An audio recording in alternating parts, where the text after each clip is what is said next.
Hello everyone. सो आज के video में हम लोग अलजेब्रिक इक्वेशन पढ़ने वाले हैं। तो सपोज़ कि एक हमारे पास है एफ एक्स कोई भी एक पॉलिनोमियल है, ठीक है।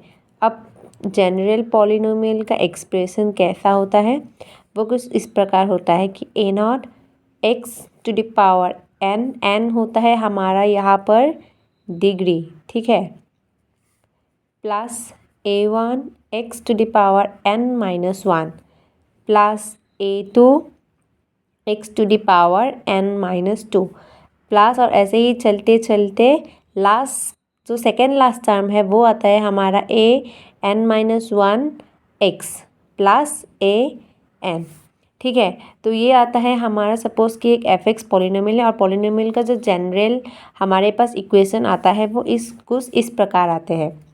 उसके बाद अब हमारे पास कुछ पॉलिनोमियल्स के टाइप आते हैं, मतलब जैसे कि पहला है हमारे पास लीनियर पॉलिनोमियल।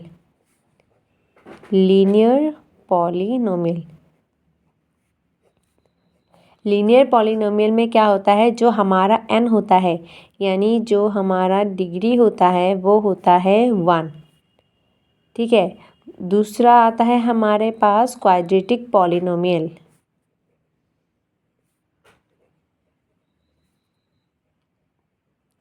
क्वाड्रेटिक पॉलिनोमियल में n आता है हमारा, जो डिग्री है वो होता है 2। फिर इसी तरह से तीसरा आता है हमारे पास क्यूबिक पॉलिनोमियल।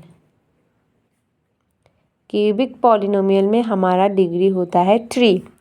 और नंबर 4 पे आता है हमारा बाई क्वाड्रेटिक पॉलिनोमियल।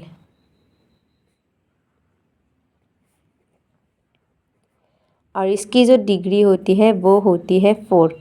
हमारे पास एक कांस्टेंट पॉलिनोमियल भी आता है नंबर 5 में। मैं कांस्टेंट को शॉर्ट फॉर्म में लिख रही हूँ पॉलिनोमियल, यानी कि इसका डिग्री जो है वो होता है 0, यानी कि इसमें जो x⁻n की वैल्यू है वो होती है 0, क्योंकि अब सबको पता ही होगा कि x⁻0 होता है हमारे पास 1। तो मैं यहाँ पर लिख देती हूँ कि इसका जो डिग्री है वो इस तरह से होगा, यानी कि x⁻1, इसका हो जाएगा x⁻2, x⁻3, x⁻4 और इसका हो जाएगा x⁻0 यानी कि 1। आई होप कि आप सबको क्लियर हो गया होगा। Thank you.